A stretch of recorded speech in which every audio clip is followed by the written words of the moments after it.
Welcome to Tales from the Rabbit Hole. I'm your host, Mick West. My guest today is Tom. Tom is someone that I just met about a week ago online. We actually were on the podcast of a mutual friend, and we were having a conversation about 9/11. And Tom is a believer in some of the conspiracy theories around 9/11 and a disbeliever in some of the other ones, and we had a very interesting conversation about that. And so I wanted to get Tom on my podcast to kind of catch up with what's been going on since then. It's only a week ago, but we'll see. So Tom, welcome to Tales from the Rabbit Hole. Mick, how you doing, man? Doing very well. Thanks for having me on. Appreciate it.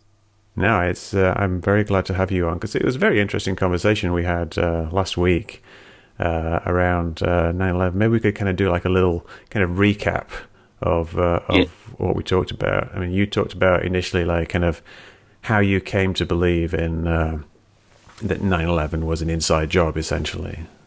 Right. So it was 9/11 was the first conspiracy theory I ever got into, and I think it's the most enduring one because there's been so much activity around it. But the way I got into it originally, because I was not a conspiracy theorist at the time at all, and I was sitting on the sofa next to my roommate's girlfriend, and I was just watching the TV a couple of days after 9/11. George Bush was on there. He was looking all kind of, I don't know, pleased with himself. And things really seemed to be going in George Bush's direction. He was getting a lot of support. His numbers were going up. His approval ratings, and I was just musing to myself. I just turned around to my roommate's girlfriend and said, it kind of seems like this 9/11 thing has been working out pretty well for George Bush. And she had a very emotional reaction. She said, I can't believe that you would suggest they had anything to do with perpetrating this, whatever.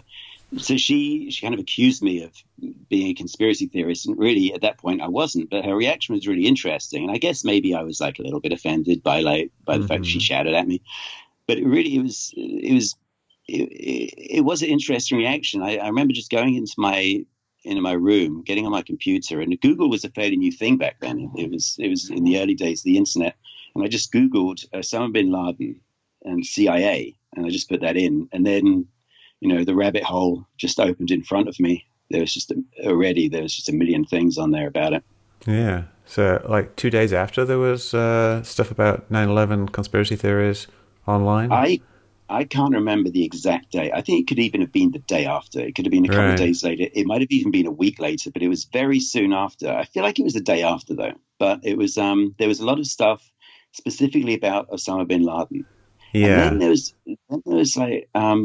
And then things started progressing rapidly, like in the news after that. And the conspiracy theories, everything was coming thick and fast. The information was coming thick and fast. I can't remember specifically if there were a lot of theories about the towers coming down, controlled demolition. I can't remember what was really happening there. What I remember was that there was this history of Osama bin Laden and the CIA, and the Mujahideen and the Cold War, and the Mujahideen in Afghanistan, which was funded apparently by the CIA through the Pakistani Secret Service. And there was all this stuff coming up, and there seemed to be some legitimate links, between the Bin Ladens and our intelligence services. And I think what it was that really intrigued me at the very beginning was that no one was talking about it. Everyone was talking about Osama bin Laden, but no one was talking about the relationship between the Bin Ladens and our intelligence services in the mainstream media. And as time went on, a lot of the feeling that I was getting, that there was information that was being ignored, this feeling was getting compounded as more and more stuff was just being ignored. Yeah, so it's interesting. I remember you telling me the story the first time, and I didn't really think about this point of that much. But you talked to your friend who was sat next to you, and she had this reaction. She kind of got angry with you for having suspicions, and then you went and you looked on the internet and you saw this stuff. In a way, were you trying to support your initial feelings? Because your friend had been so angry, you thought, well, I better go and check this out because she's had this strong reaction. I should defend myself. Yeah, I mean, I never went back and tried to defend myself against this person again. And we weren't close. It was random chance. And you know, I guess if anyone shouts at you, there's always going to be some sort of indignance there, right? So I'm sure there was something there that made me go and look. But by the time I was sitting down looking at this stuff I wasn't thinking about her at all. I'm pretty sure I never spoke to her about this topic again. But at the same time, the feeling was that, look, this whole thing, conspiracy theories, looking into conspiracy theories, it's an emotional minefield, you know, and you know this. There's like some people get addicted to conspiracy theories, and you know, I can imagine how that works, and the whole rabbit hole thing, you know, it's what you talk about, you know, it's there. I believe it's there, but it was so yes, I'm sure there was something there. You know, there's a lot of contributing factors to motivate you into looking into these things, of course. It's like, you know, a thing people often say about conspiracy theorists, and, you know, I'm not saying that you were doing this exactly, is that they only look for evidence that supports their belief. They don't look for evidence that disconfirms or falsifies their belief. But you, I think, you know, you talked about falsification before, and you do actually look for evidence against the belief. Would that be fair to say? Yeah, I think after I started looking into 9/11, I've looked into a lot of different conspiracy theories, and a lot of them I believed for a while, and I don't believe anymore. And some of them are easily disprovable. Some of them you just don't have enough information out there to really verify their veracity. You know, they're so. Yeah, I'm always looking for the counter viewpoint, because look, what's the point of believing something if it's easily disproven? There's no point. And that's why it's really nice to talk to you, because it's very rare to talk to someone who, I consider you a very intelligent person, like academically bright as well. So it's nice to talk to someone like you who actually knows what they're talking about, who isn't immediately dismissive and is prepared to take, you know, these conversations seriously to an extent, you know, or at least like listen to the arguments and really weigh them up and do some research. And I think that's all too rare with a lot of these things, especially say like with flat Earth, and which I don't believe in flat Earth, but I did start looking into it. And a lot of the people who try and debunk flat Earth, they're not debunking the flat earthers. The flat earthers are 10 steps ahead in terms of like what information they're on top of. And the people who are debunking them is like, oh, you think you're going to walk off the edge of the earth and fall off the edge of the planet. And of course, you know, they get the whole theory wrong. They don't even know what the theory is. So it's very hard. I've always found it very difficult to find someone who's intelligent, who knows what they're talking about, who can actually have a nice conversation with you about any of these conspiracy theories. Yeah, it is a problem with the flat Earth, I think. What year would you have been into it? Was it been like 2 or 3 years ago or longer?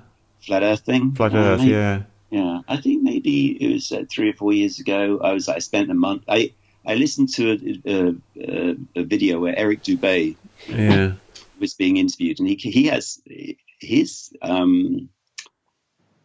he comes up with like all these points which just make you think, you know that something 200 proofs and things like that, right? 200. And none of them are proofs, but all of them, or a lot of them are like, I didn't think of that, and then you try and look into these things, and you find it's actually very difficult to research a lot of this stuff. It's very difficult to come up with definitive answers. I think that's why the flat Earth conspiracy theory has been so enduring. Is it's difficult to prove or disprove. Like, how do you prove that you live on a globe? How do you prove that you live on a flat planet? I mean, I don't think you can. So, like with that, then, if you can't prove, you know, if you can't prove the Earth is flat or the Earth is round, how do you personally pick which one to believe in? Well, I guess it was for me. I looked through all the arguments. I thought, you know, some of the arguments were very interesting, but at the end of the day, if you watch a sunset, you can't explain away a sunset with the flat Earth theory. If you just stand there and just watch the sunset, and that was what did it for me. And then the other thing was, one of the things that I found quite compelling at the beginning, it was they come up with this formula for figuring out the curvature of the Earth. So like how if you can see a building from like 50 miles away, like how much of the building you should be able to see. There's that whole formula they have. But I just realized after looking into it for a little while, this formula is like way too simplistic. The formula that a lot of these guys are promoting, it was way too simple.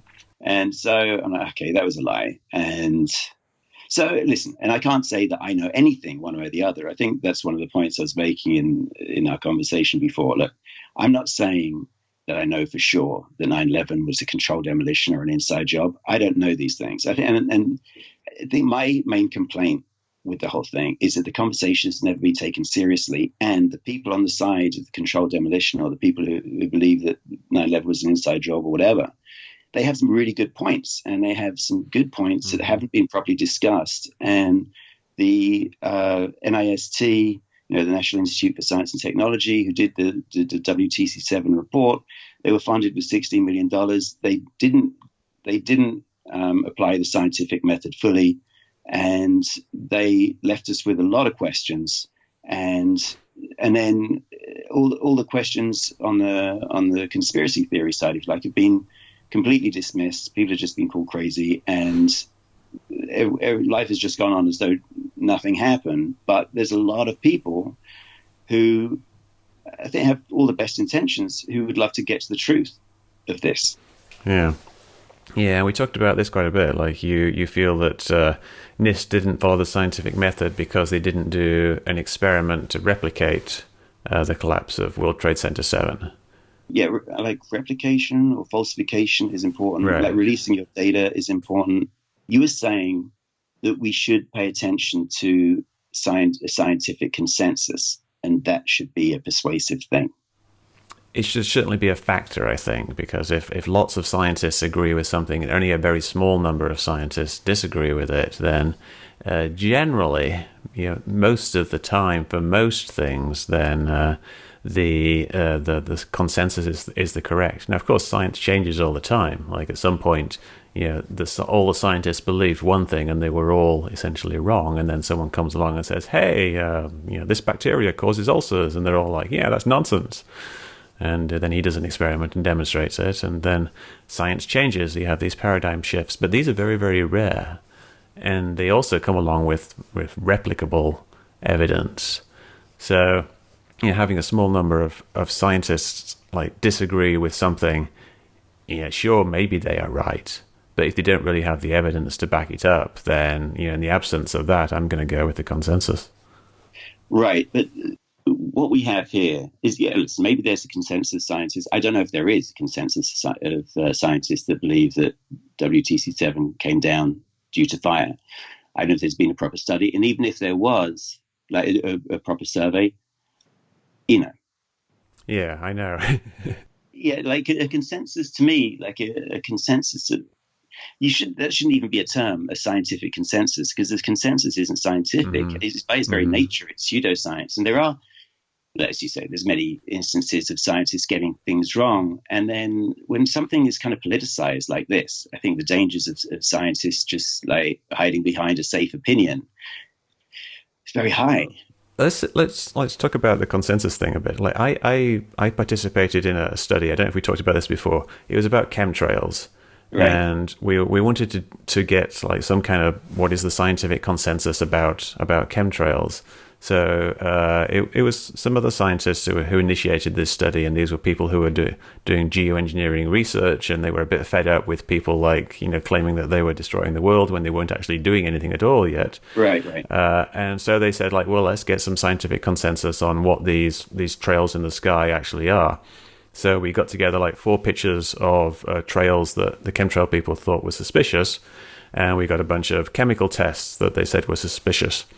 And then we took those and we brought them to expert scientists, scientists who knew about the atmosphere, atmospheric scientists basically, and asked them, what do these pictures show? What do these chemical tests show?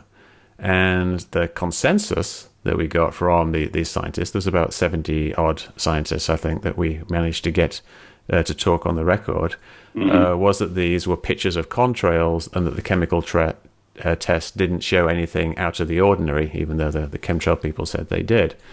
So we got this essentially a scientific consensus from a sampling of scientists. We didn't ask all the scientists, and we published a paper that showed these results. And so now there's a published paper that has the scientific consensus on what these trails in the sky actually are.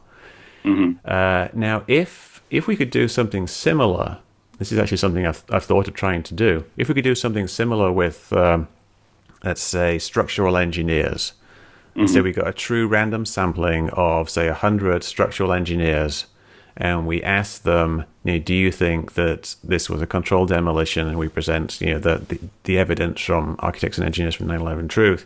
Here's the 10 points, the rapid collapse, blah blah blah.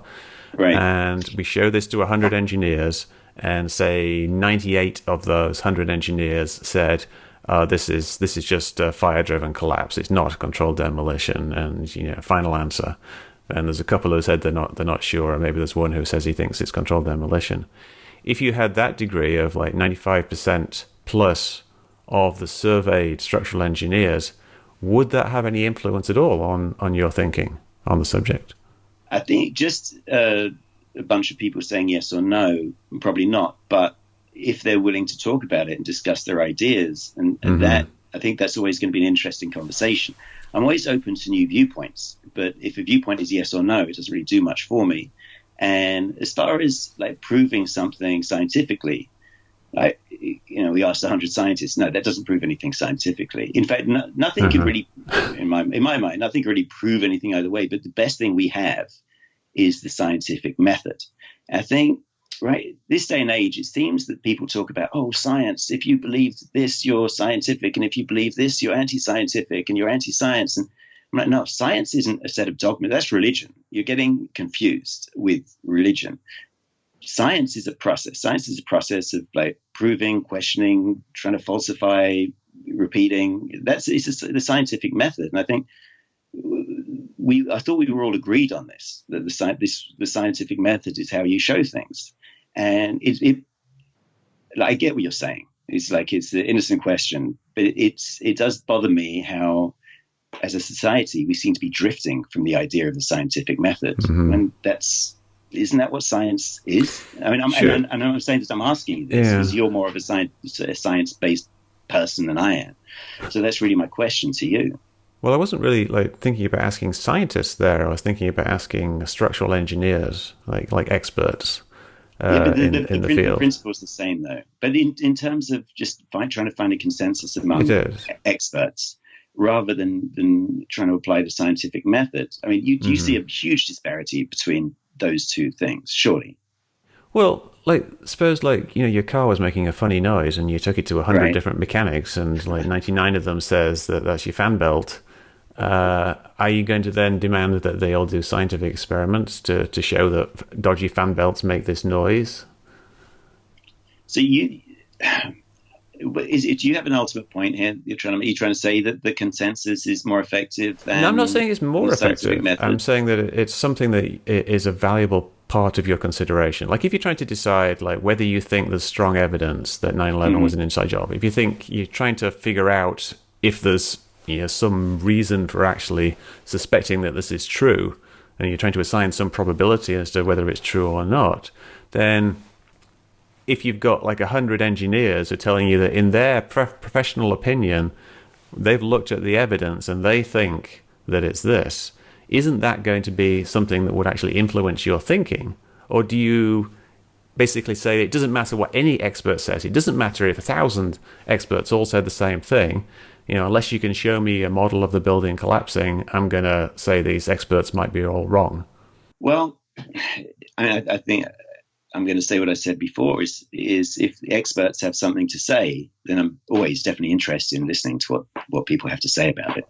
I want to hear. But if it's just a case of yes or no, that's not really interesting to me. And if you're going to parade a survey in front of me that says, look, 100 people say no, then I'm like, well, that doesn't really tell me anything. All it is like a finger pointing me saying you're wrong, which, listen, I'm more than prepared to be wrong, but show me, me, discuss with me. Let's talk about the important points, or let's apply the scientific method. That's I guess that's where I stand on it. That's how I feel. Yeah, well, actually, when we did the chemtrail study, we didn't just ask them yes or no on these photographs. We said, here's the photograph, and can you say what you think it is, why you think that it's this thing, and if possible, supply a reference to something that supports this belief. So you would show them like a picture of a contrail that's got colors in it.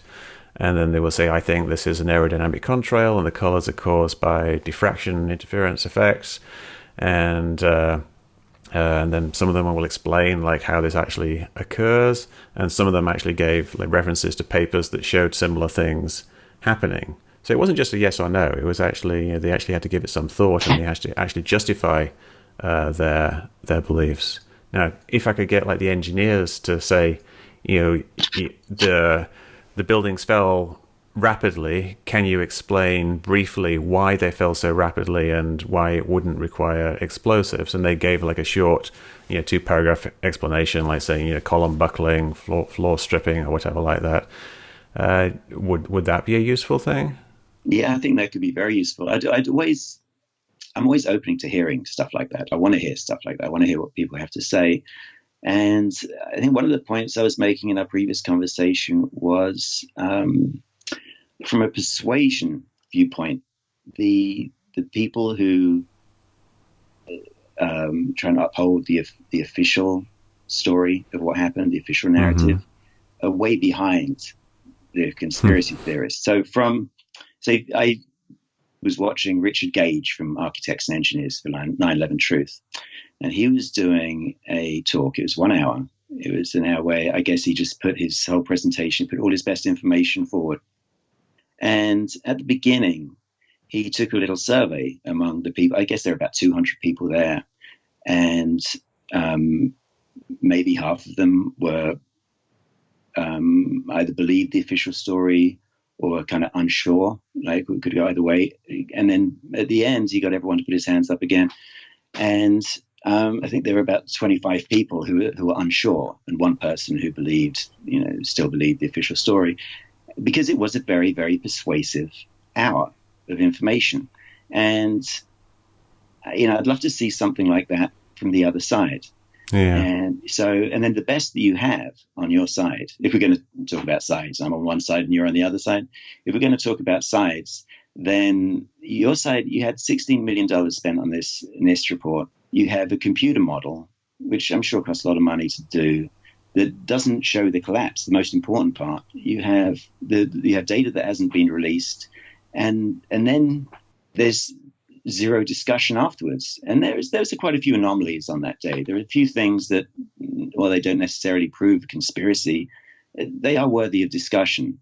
And I think really, look, I haven't been crusading for the 9/11 Truth movement. Until we had that discussion the other day, I hadn't really been thinking about it much for years and years and years. It's not something that dominates my life. But for a couple of days before we talked, I was doing some research just to, so that I could actually have a proper conversation with you.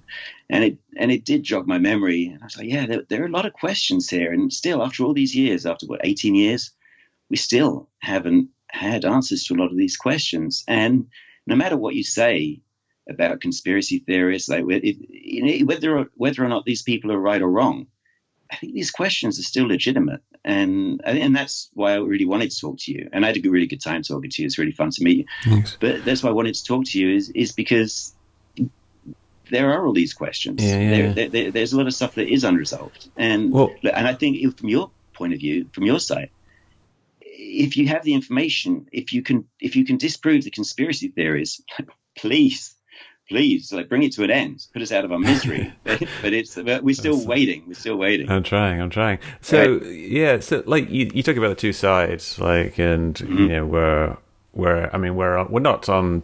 not people at war here. We're both like trying to figure out what's true. We're on the same side. But we have different opinions on certain aspects of it.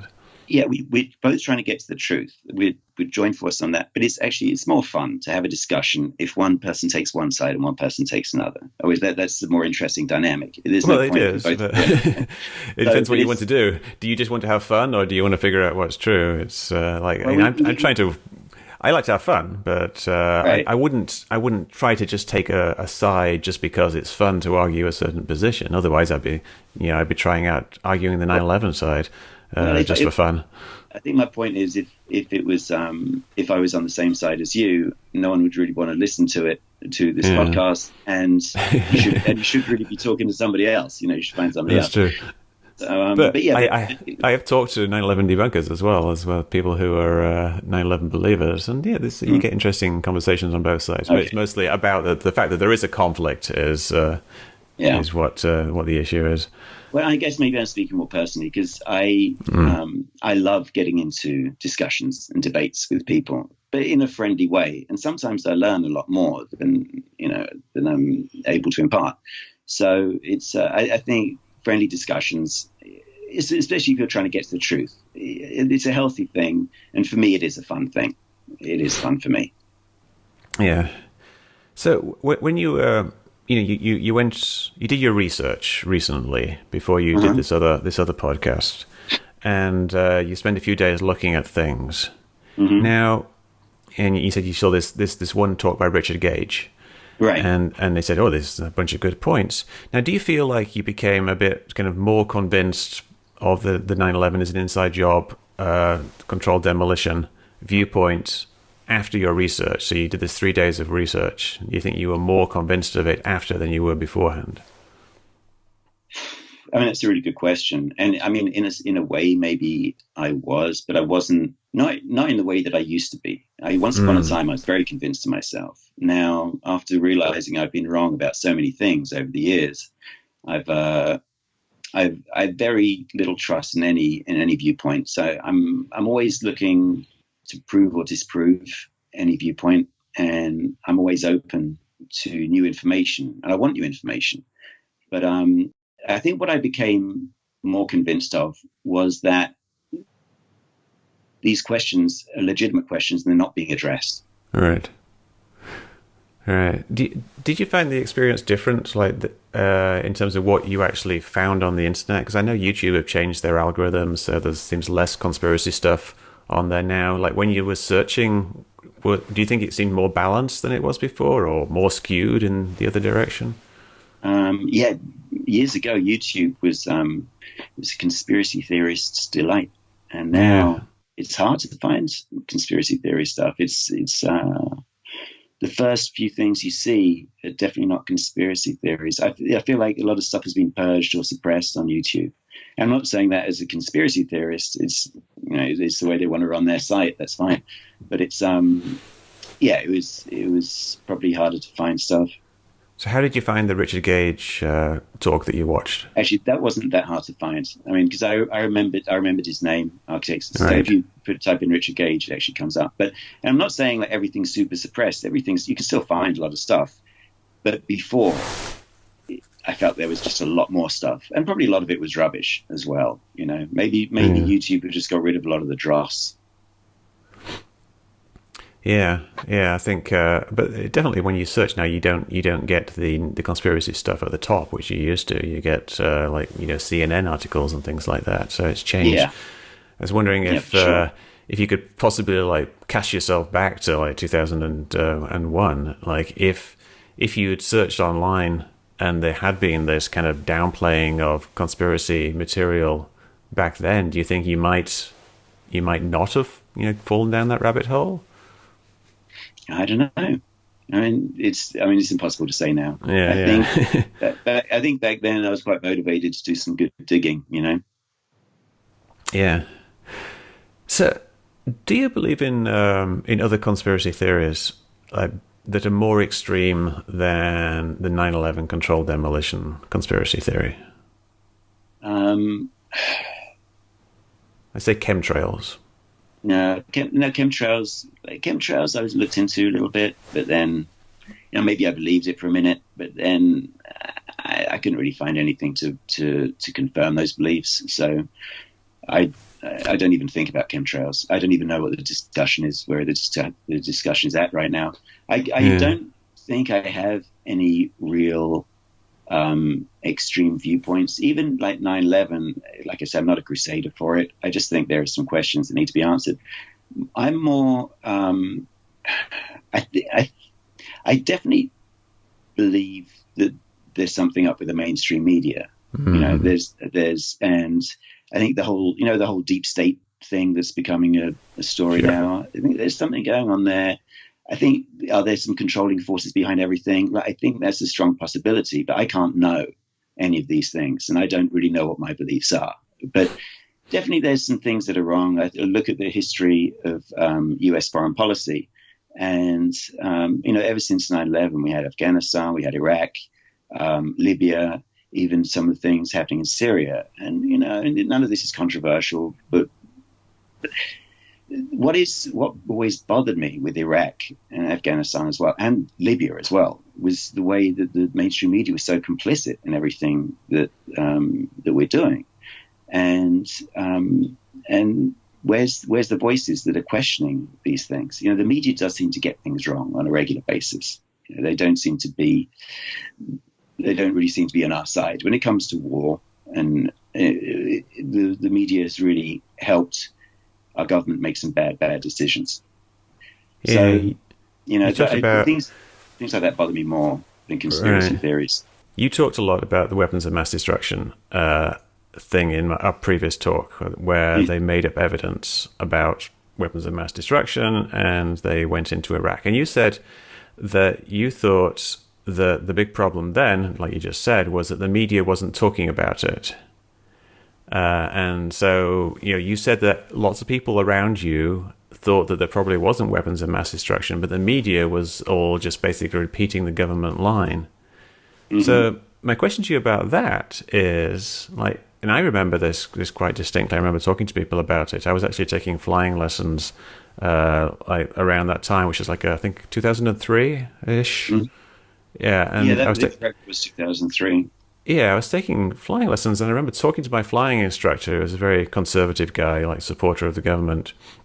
And we were talking about the weapons of mass destruction, and he was saying, well, I sure hope we find them there. And I remember saying, I don't really think that there are weapons of mass destruction there. I mean, there's no real evidence. And this was, at the time of the invasion.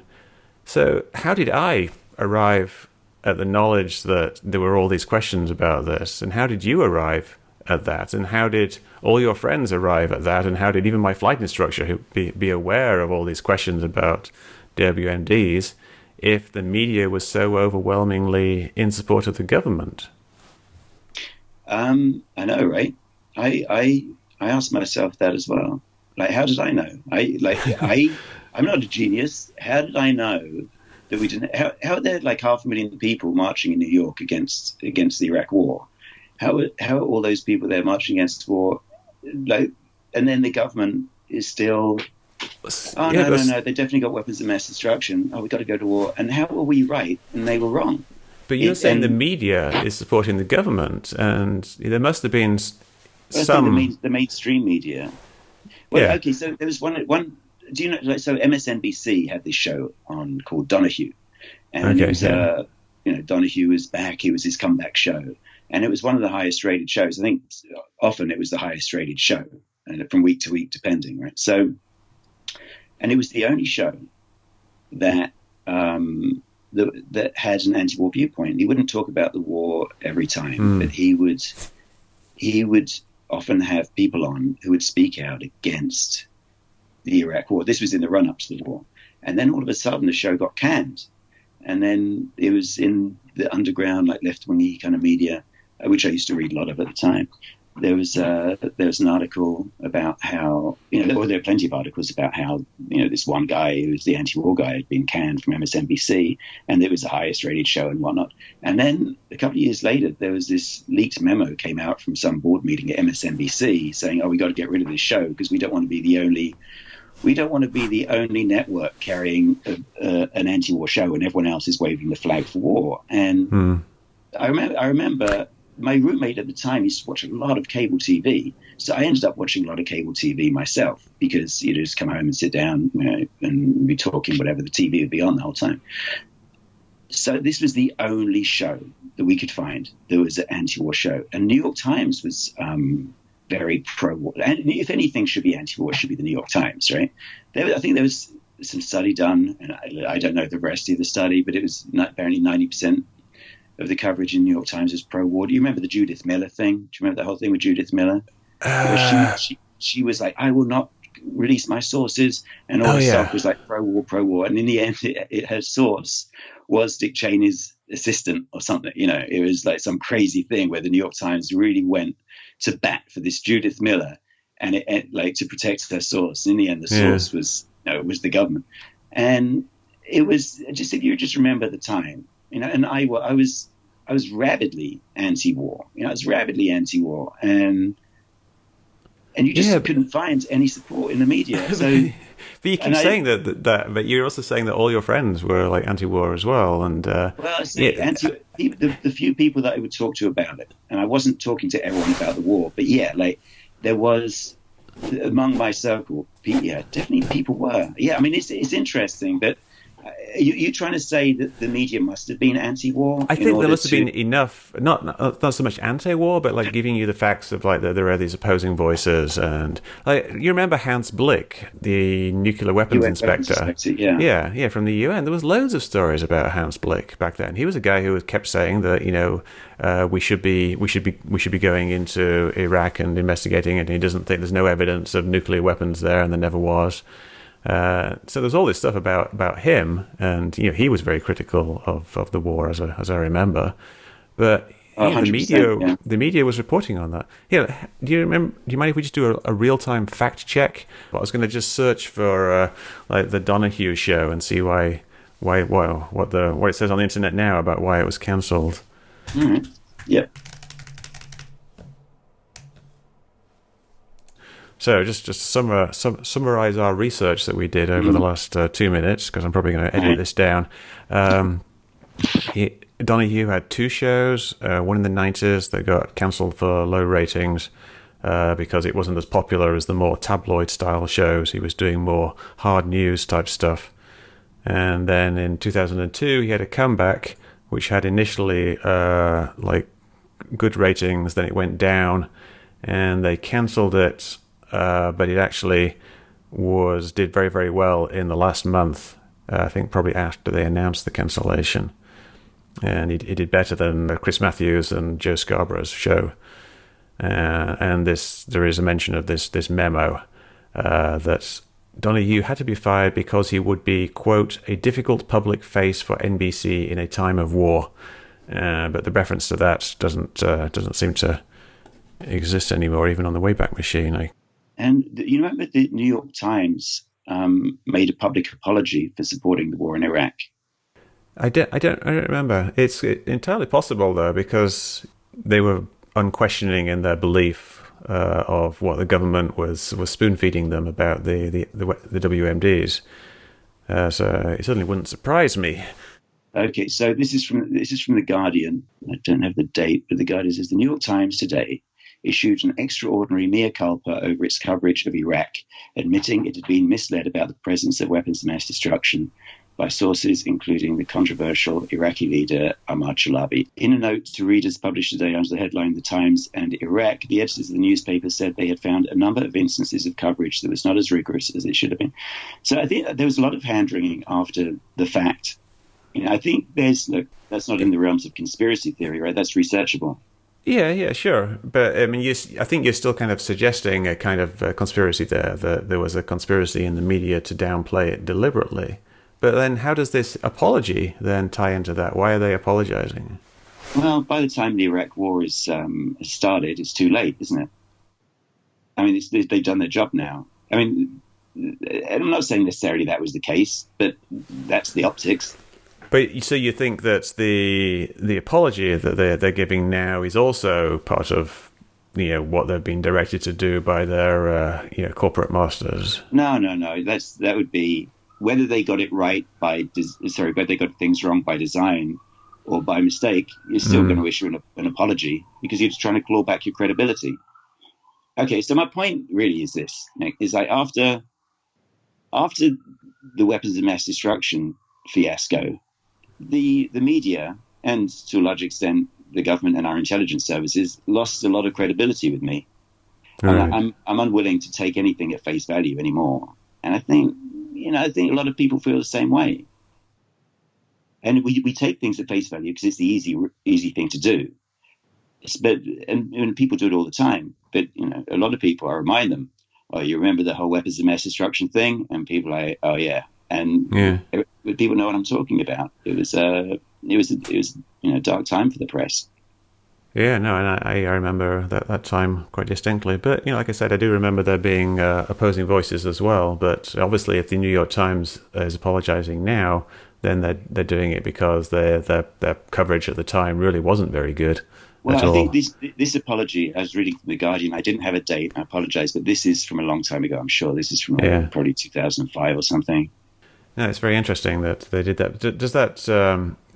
Does that help at all, the apology? Does it help restore a little bit of your faith in the media? Honestly, no,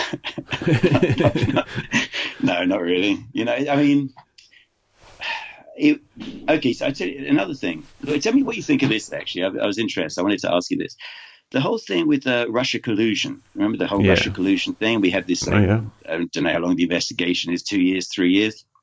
And I always felt there wasn't really any evidence there. And I remember talking to a friend of mine, and I'm like, we were just talking about it. And I was like, but what's the evidence? And this is another time when someone got kind of mad with me. And that was the only question I asked. Like, well, what's the evidence? And he's like, I don't need any evidence. And he's like, I know it's true. And I'm like, normally his often has a different viewpoint to me, but we can have some nice, fun conversations about stuff. But this point, he didn't seem like he was willing to have a nice, friendly conversation about it.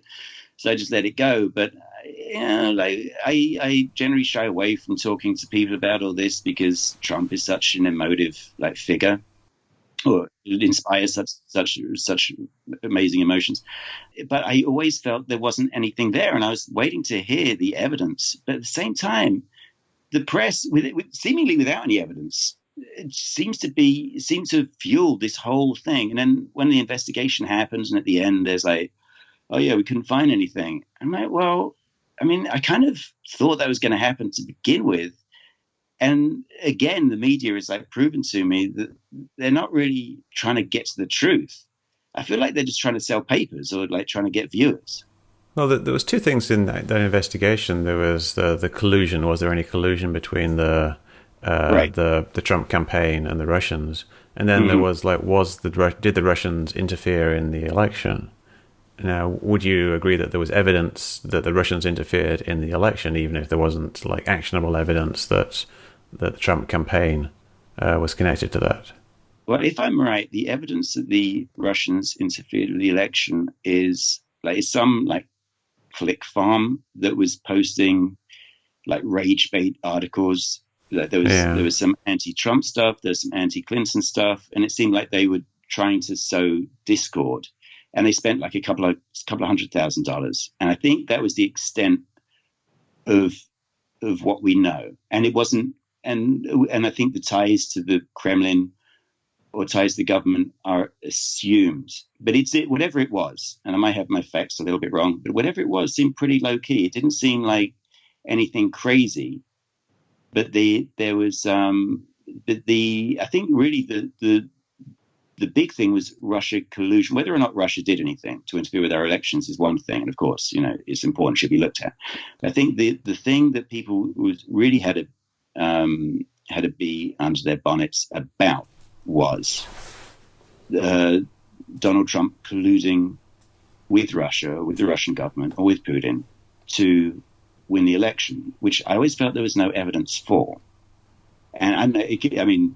Were you into that? Did you think there was some evidence? Yeah, I think. What's your thoughts? Yeah, I think there isn't. I think there's not enough evidence to convict him of doing that.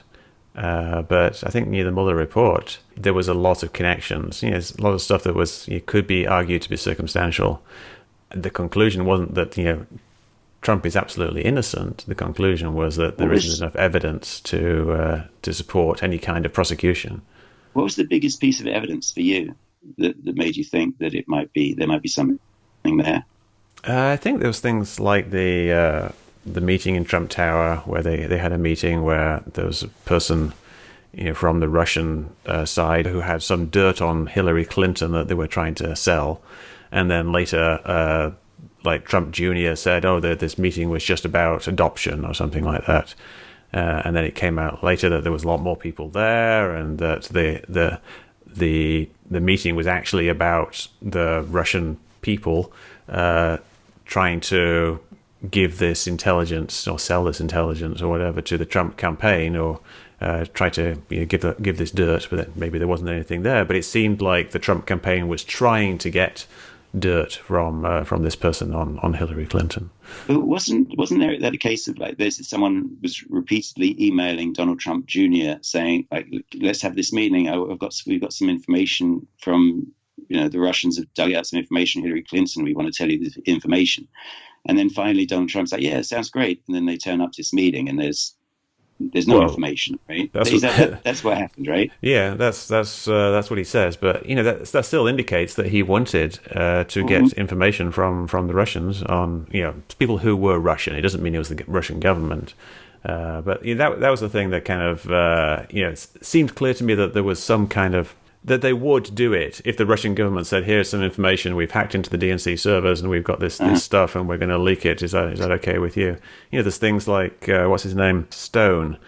Stone had connections with the WikiLeaks guy or somebody like that. And he knew in advance that there was going to be this information dump from WikiLeaks about, I can't remember what the details were exactly, but there are connections with him, like some guy in Russia.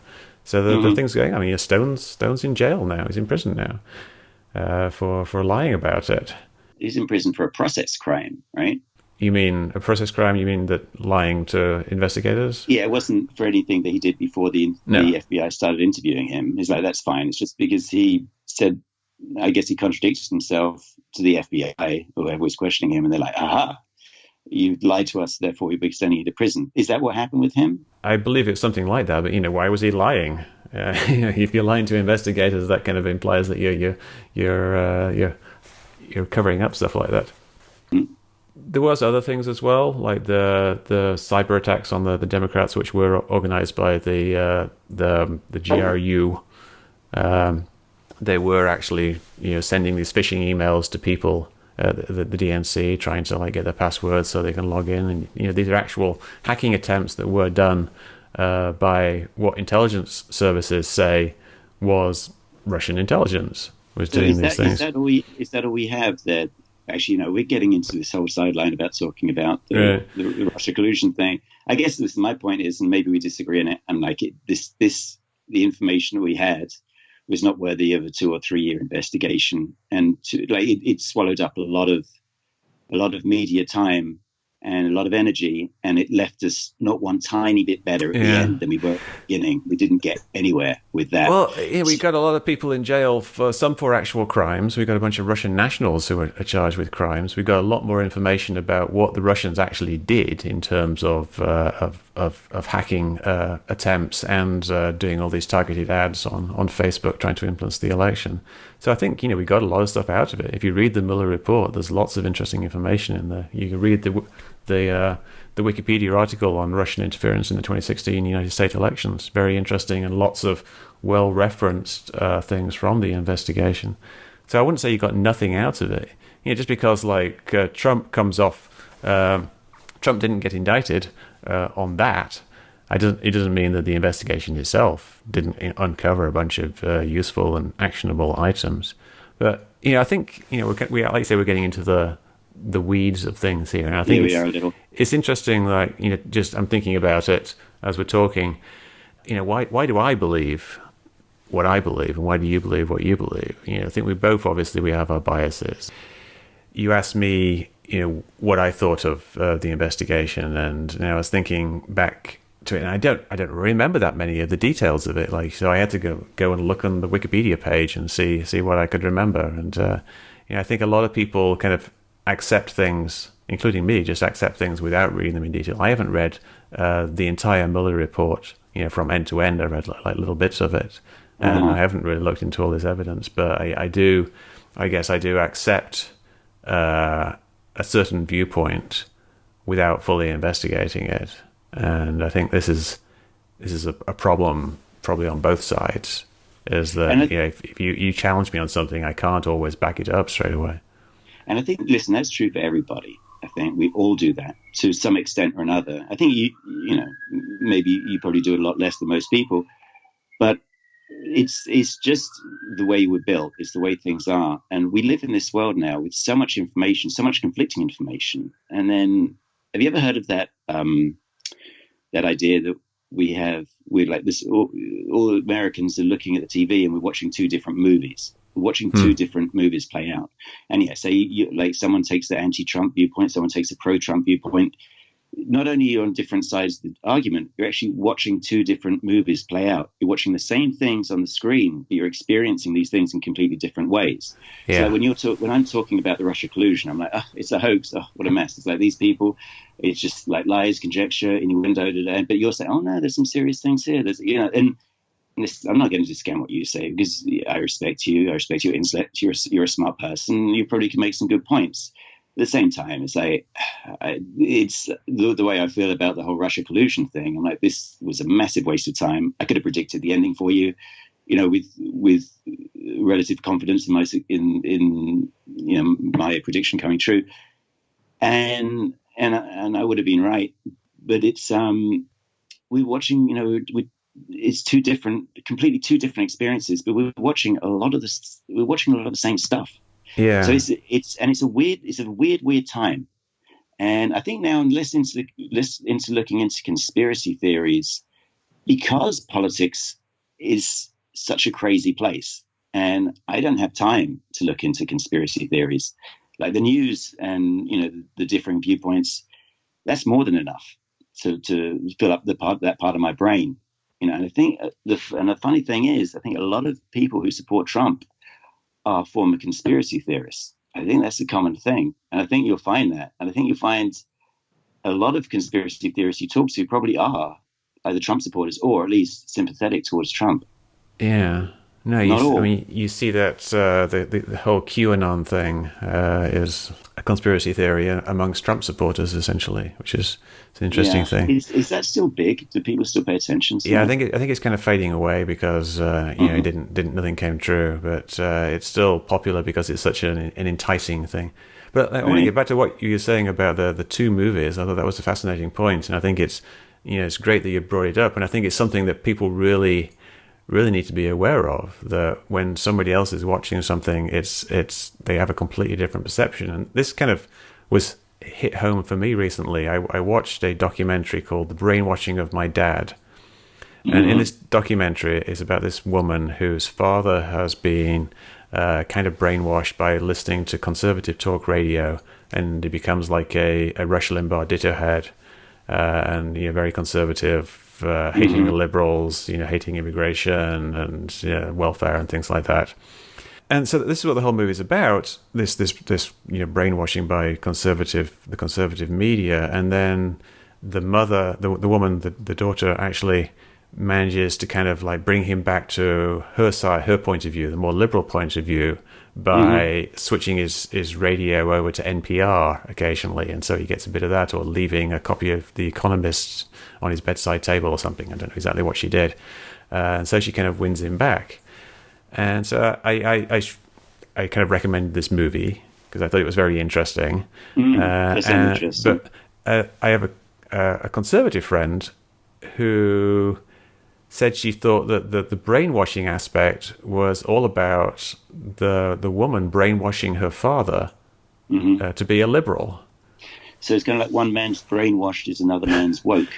Yeah, it's like she thought that this guy had been she doesn't agree with everything Rush Limbaugh says, obviously, but she thought that this guy had been woken up by the conservative media to the reality of how bad runaway liberalism is. And then she had brainwashed him back to being a liberal. Whereas I thought that he had been brainwashed by the conservative talk radio, and that she had woken him up back to the reality of that liberalism is actually a good thing. So this is completely almost opposite. I was really surprised when this happened, and it's kind of like something I have to think about now and then. Whenever you're talking to somebody, you've really got to see how are they viewing this. And I read a book recently called How to Have Impossible Conversations by Peter Boghossian.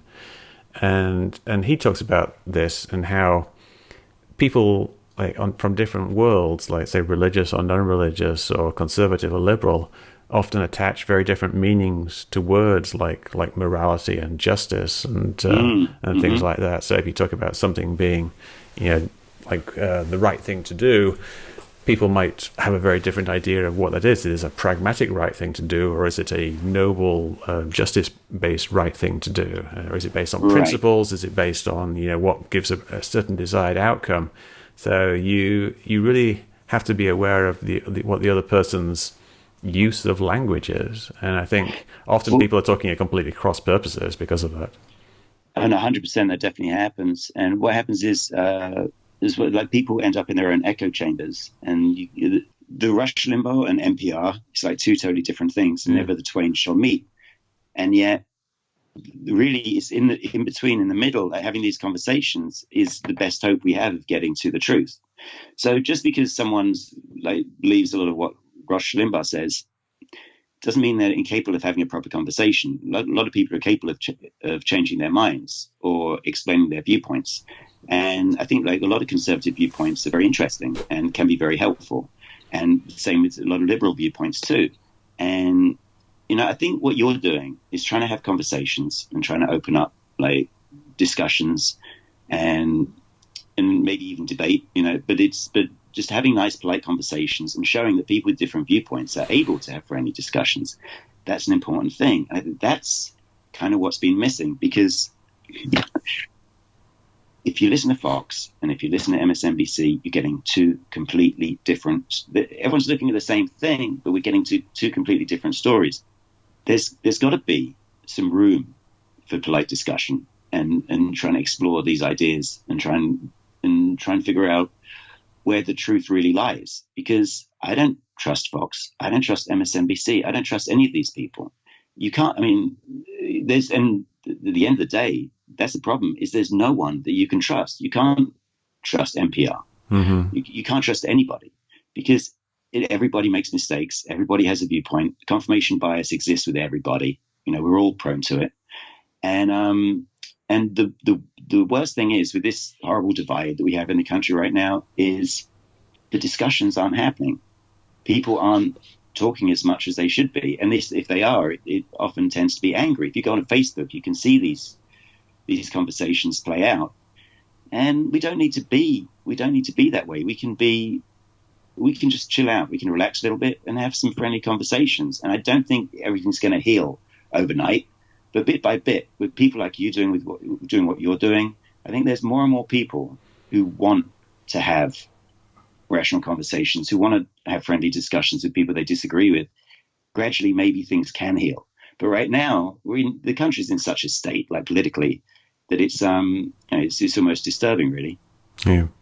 It is, and that's I totally agree with all of that, and I think that having these conversations is very important, and it's partly why I do it.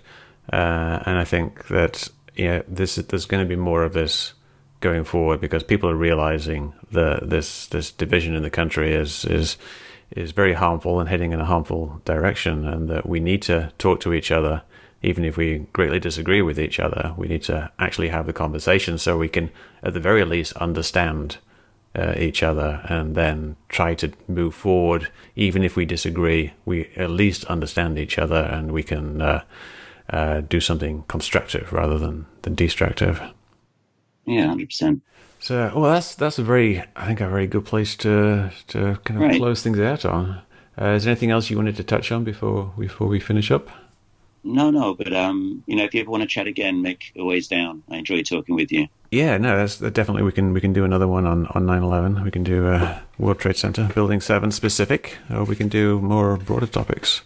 Because I'm always up for a good 9/11 discussion. All right, sounds good, man. Thank you very much, Tom, and hope to have you again on soon. That'd be great, Mick. Thanks for the opportunity. Have a great day, man. You too. Bye.